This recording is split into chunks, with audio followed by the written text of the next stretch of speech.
My name is Mavis, and I recently celebrated my 32nd birthday during a summer day filled with the melodious chirping of birds. On that particular day, I received an unexpected summons to the president's office. Well, my mother, that is. She greeted me with an air of annoyance, seemingly perturbed by the sweltering heat. Without much preamble, she dropped a bombshell. "I've decided to hand the company over to your sister. You're dismissed as of today." The dazzling summer sunshine outside made it hard for me to fully grasp the weight of her words, and I must have sounded dumbfounded when I replied. My mother, now visibly exasperated, fixed her gaze on me and reiterated, "You're fired. We don't need any negativity around here. Leave by the end of the month." With that, she turned her attention back to the documents on her desk, effectively indicating that our business was concluded. As I stood in the president's office, with only the birdsong echoing in the silence, I pondered her words. Just as I was lost in thought, she snapped at me, "Are you still here? Get back to work immediately." I retreated mechanically like a puppet, muttering an excuse, and closed the office door behind me. Our company occupied a modest 2-story building, engaged in demolition and employed around 10 people. It was a family-run operation, with my mother as the president, my aunt and her husband as executive directors, and my mother's cousins as managing directors. However, it was evident that my mother wielded most of the power. After high school, I ventured into an accounting firm. Yet, at the age of 25, my mother asserted that they needed an accountant and questioned if I would abandon my family in their time of need. She essentially coerced me into joining the family business. To make matters worse, she piled various administrative tasks and paperwork onto my plate whenever there was a shortage of hands. In short, I became a jack of all trades within the company. Determined not to be a burden to others, I toiled from dawn to dusk and managed to keep things afloat over the past decade. In stark contrast, my younger sister Scarlett, who was set to inherit the company, was only 32 and had spent just 2 years in our family business. Before joining us, Scarlett had hopped from one job to another, always finding fault with each one. Her job hunting efforts ceased as she hit 30, and she whiled away her days at home. My mother decided that Scarlett should find a job that suited her, and she promptly hired her as an executive director in our company. Despite my decade-long tenure, I remained a regular employee. The glaring difference in treatment between my sister and me surprised everyone, but deep down I knew it was because my mother had always favored Scarlett, dating back to our childhood. Scarlett was the one who received all the pretty clothes and toys, and this preference persisted throughout our lives. She doted on Scarlett, fawning over her and constantly remarking, "Scarlett, you're so cute and this looks great on you." In contrast, I, not being as cute as Scarlett in her eyes, received hand-me-down toys and clothes from my cousins or neighborhood kids with her saying, "This is good enough for you." As a child, I couldn't quite grasp why my mother treated us so differently. I tried my best, excelling in my studies and assisting with household chores, all in the hope of gaining her attention. But even then, my mother paid little attention to me. When I proudly presented her with my straight-A report card, she would merely glance at it. I even contemplated plastic surgery at one point, thinking that if I were prettier, I might finally receive the affection I craved. It was my aunt, my mother's younger sister, who eventually shed some light on the matter. In high school, I was told that my father had passed away, but in reality, he had left my mother for a woman from his workplace. This woman was older than my mother and supposedly less attractive, yet she seemed to exude an aura similar to mine. My aunt, with a hint of satisfaction, casually remarked, "Your mom is a proud woman. I bet she couldn't bear the thought of losing her husband to an older, less attractive woman." Her words seemed to imply that she took delight in my mother's predicament. By the way, my aunt's appearance wasn't particularly remarkable. She leaned more towards my side of the family. However, she was adept at using her charm to get ahead in life. My mother took over the family business at the age of 32 when my father left her. She relied heavily on her striking beauty to attract and retain numerous clients, significantly boosting the company's performance. Part of this growth was also due to the era with many buildings needing demolition as they reached the end of their lifespan. Consequently, neither my aunt's family nor my cousins dared to oppose my mother. Recently, the costs of industrial waste disposal and transportation had risen, making it challenging to maintain a balance between demolition costs and expenses. Our company, along with the entire industry, was underperforming, and it was becoming increasingly difficult to pay our employees each month. During these trying times, my younger sister joined the company as an executive director. I couldn't help but wonder how we would afford her salary. However, my mother simply stated, "We'll cut your salary to pay hers. We're family. That's natural, isn't it?" I pointed out that even if my salary were reduced, it wouldn't be enough to cover the salary of an executive director. I made a reasonable argument, but as always, my mother remained unwavering. She retorted, "It's your job to figure that out. Just make it work." I hesitantly suggested that perhaps Scarlett should start as a regular employee, but my mother gave me a withering glare and scolded me, saying, "Who do you think you're talking to? This isn't something for someone like you to interfere with." At that time, we all lived under the same roof, and Scarlett didn't contribute a dime to the household expenses, whereas I was putting in $1,600 each month to support the household. Even after Scarlett joined the company, she continued to contribute nothing to the household, just as she had since she was young. I had been assisting my busy mother with household chores, taking on most of the responsibilities, while Scarlett seemed to consider it the norm to do nothing. She'd casually ask if dinner was ready, even when I was working overtime.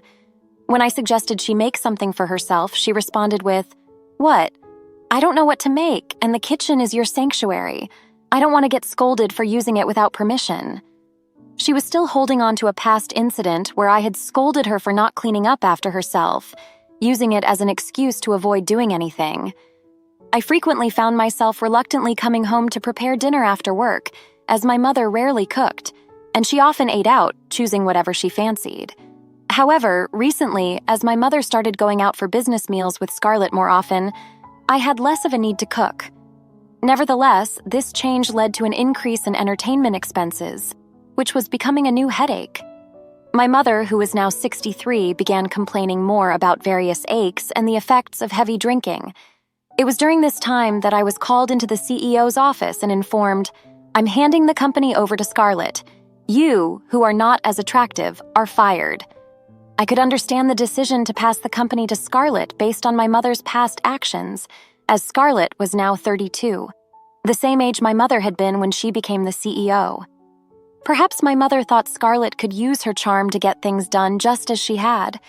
However, I couldn't accept being fired solely due to my appearance, even if my salary was redirected to Scarlett. I saw no merit in it. When I consulted my aunt, it seemed that the news of Scarlett becoming the CEO had already spread among the employees. However, my aunt was surprised to hear about my termination. After some reflection, my aunt said, "Well, I don't quite understand, but it seems like Scarlett has been saying behind the scenes that she doesn't like the fact that even when she tells everyone she's going to do something at the company, everyone assumes it's okay because they'll ask Mavis for help. Maybe that's part of the reason, but it's only because everyone stopped asking Scarlett due to her tendency to do sloppy work, right?" Indeed, Scarlett proved to be completely inept at her job. She consistently missed deadlines, fumbled phone calls, and made numerous typographical errors. Despite having some prior work experience, she seemed oblivious to her own lack of competence. It was possible that her physical attractiveness had always led men to cover up for her mistakes, preventing her from ever truly reflecting on her actions. My aunt, recognizing this aspect of Scarlett's behavior, remarked, "Well, that's true, but I think she views you as a hindrance." Continuing, she expressed her concern, "But I never imagined they would let you go. Without you, the company won't be able to function." She sighed, clearly troubled but unwilling to argue with my mother, knowing it would be futile. I felt a deep sense of disgust that I was related by blood to such an utterly unreliable aunt. "Basically, I'm despised by both my mother and my sister," I muttered with a somber tone. My aunt, unsure of what to say, offered, "Well, your sister is undoubtedly difficult to deal with, but don't you think you'd be better off working somewhere else? Given all the skills you have, it's a waste to stay here." Her words carried a faintly compassionate glimmer of kinship.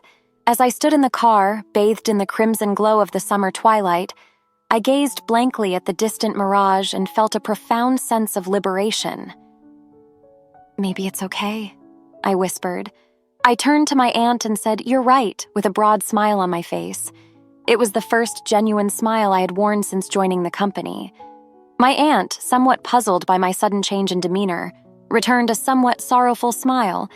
And so, while I busily prepared handover documents and organized files, the end of the month, when I was to resign, arrived in the blink of an eye. When I entered the CEO's office on that fateful day, the chirping of birds was no longer audible, and my mother and sister were engaged in cheerful conversation. "Those sales guy definitely has a thing for you," my sister exclaimed. "Oh, that bald guy, no way!" They shared hearty laughter, oblivious to my presence. Clearing my throat, I finally gained their attention. My sister regarded me with curiosity and asked, "What's up? If it's about dinner tonight, we don't need it." I declared, "I'm resigning today, thank you for everything." My sister nonchalantly replied, "Oh, is it today? I forgot," and laughed once more. I felt a renewed sense of freedom, knowing I wouldn't have to endure their company any longer. "I'm also moving out of the house, so please take care of yourselves," I added. My mother mechanically responded with a flat, "Okay, good work." With an emotionless expression, I closed the door behind me. From inside, I heard my sister's voice saying, "Now we won't have to see that annoying face anymore." In my heart, I silently muttered, "Just you watch," and left the company I had been with for so long. 2 weeks later, after completing paperwork for a certain school and checking my phone, I noticed I had missed a call from my mother. In just 2 hours, she had called me 14 times. An unsettling feeling washed over me, so I chose not to return her call. I put my phone on silent and headed home after completing my other tasks. The missed calls from my mother continued to accumulate, and by the next morning, there were a total of 80 missed calls, with the most recent one even coming in after 2 a.m.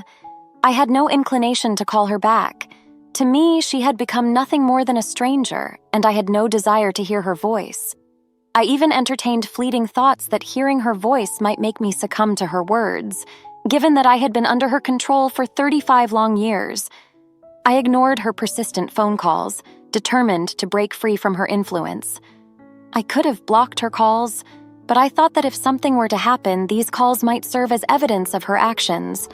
So I allowed the calls to come through for a while.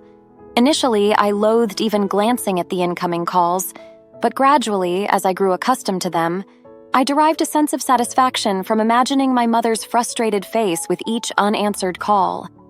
It was during this time that I truly realized the extent of her mistreatment. A year passed in this manner, and by then the calls from my mother had ceased. I found myself in a state of uncertainty about her whereabouts and activities during that year. I had been working part-time while attending an online school to become a tax professional, and I had successfully passed my exams.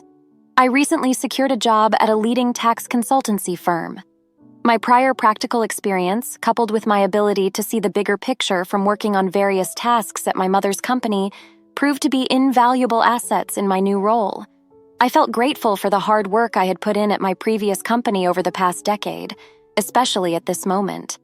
The people at my new workplace were all wonderful, and we worked collaboratively to achieve our goals. This was a stark contrast to my previous experiences of being left to fend for myself, pushed around by my mother and sister, and tirelessly conducting research and working alone late into the night. One day, while leading a fulfilling life, I had to visit a client near my mother's company. As I passed by the building, I noticed that the windows and entrance were noticeably dirty, and I could see the indoor plants that I had once cared for now withered. On my way back, I unexpectedly ran into my mother, who was exiting her company. As soon as she spotted me, she exclaimed, "Ah!" and rushed toward me. Expecting her to berate me, I instinctively covered my face with my bag. To my surprise, my mother approached me with a conciliatory tone, asking, "Where have you been, Mavis?" An uncomfortable shiver ran down my spine, and I instinctively shrank back. "I've called you so many times, you know. Did you change your smartphone?" she inquired, seemingly oblivious to the possibility that I might not want to contact her due to my deep disdain for her.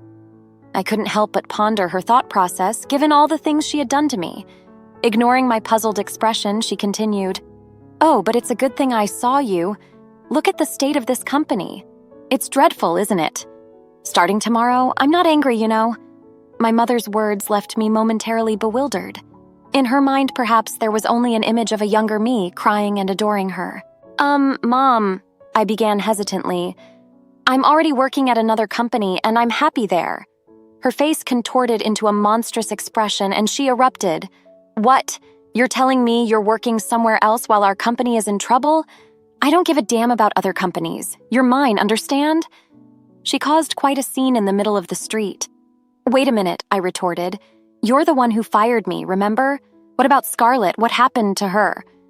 My mother snorted dismissively and said, Oh, Scarlett, I thought she'd be more useful, but she was caught having affairs with 3 men from our key client. Needless to say, our dealings with them ended in a flash. If she'd been careful enough not to get caught, it would have been all right. So I moved her from the front office and made her do clerical work. But she couldn't even clean properly and was absolutely no good at accounting. Because of her, we couldn't even afford to hire someone else.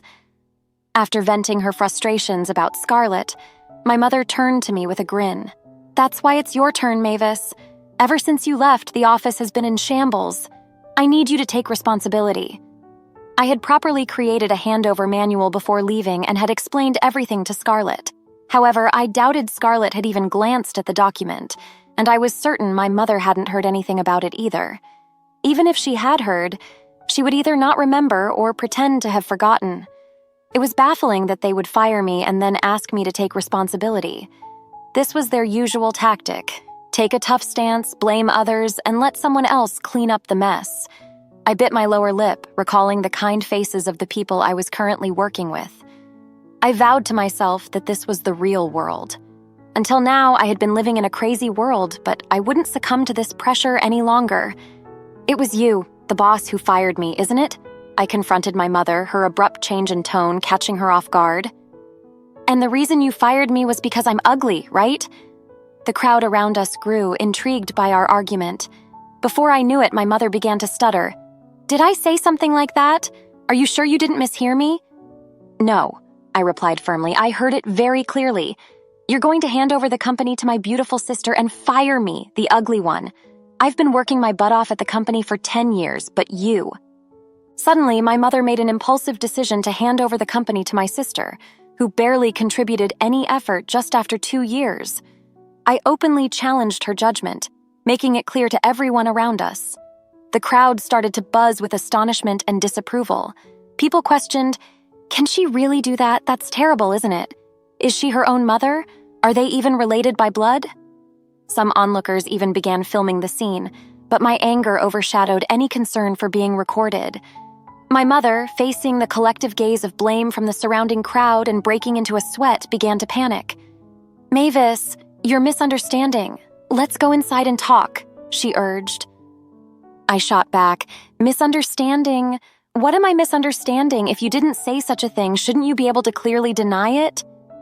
When my mother fell silent, people around us began to murmur, Oh, she's silent, so it must be true. That's unbelievable. Something seemed to snap in my mother, and she started shouting, Shut up! It's all your fault for being ugly and gloomy.